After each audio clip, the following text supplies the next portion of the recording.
And so let me give you a little bit of my history concerning how I became fascinated by radio astronomy. Let's get to it.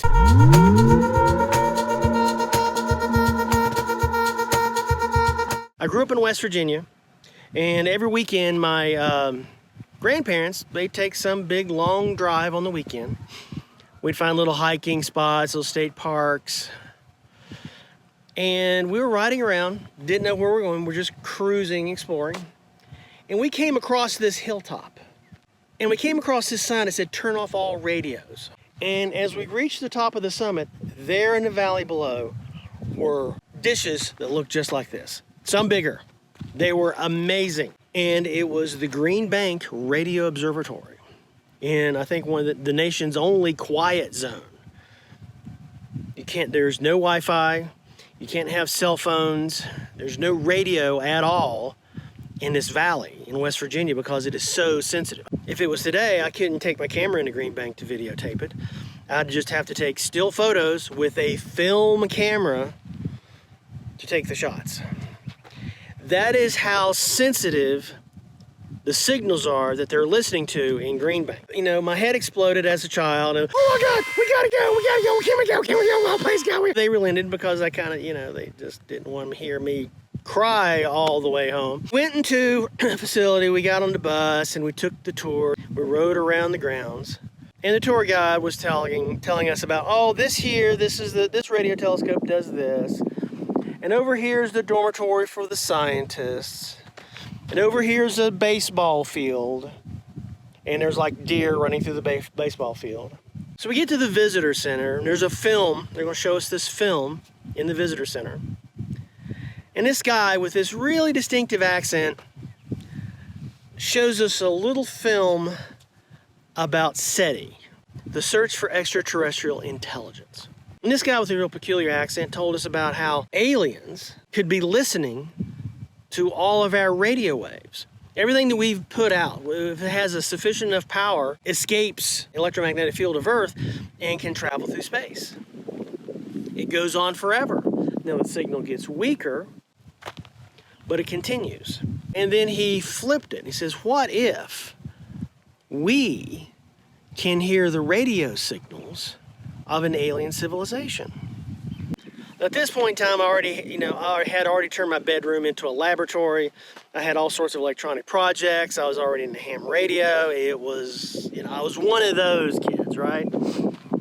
And it blew my mind. It absolutely blew my mind. And remember, we had just landed on the moon a few years before my visit to Green Bank. It was just astonishing that there could be signals, not just signals from the sun, quasars, pulsars, nebula, whatever, but there could be alien civilizations with their version of I Love Lucy, And I was just stunned. And so, of course, the little geek in me, head exploded, and I was just fascinated.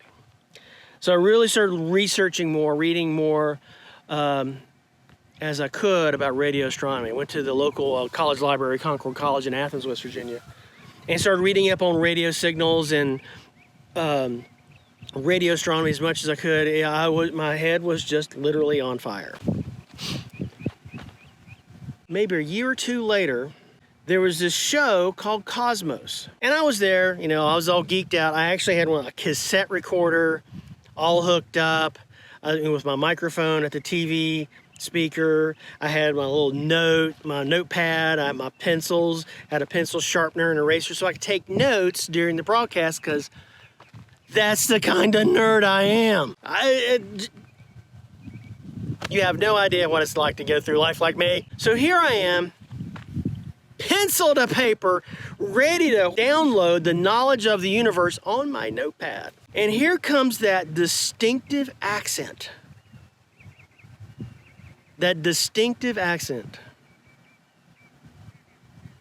Talking about billions and billions of stars in the universe.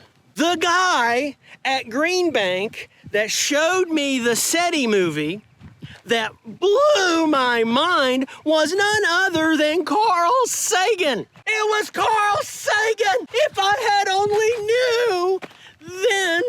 was Carl Sagan at Green Bank lecturing me on SETI. Mind blown again. I will say this, that guy was an amazing science educator. He was amazing. So of course, little geek me bought every book he had, would continue to buy every book he published. There are a lot of people that try to follow in his footsteps, and I'm grateful to all of them, but man, oh man, Carl Sagan was King Mo D.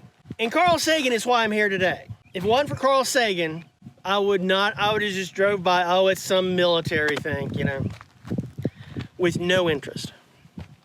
But Carl Sagan lit my head on fire concerning radio astronomy.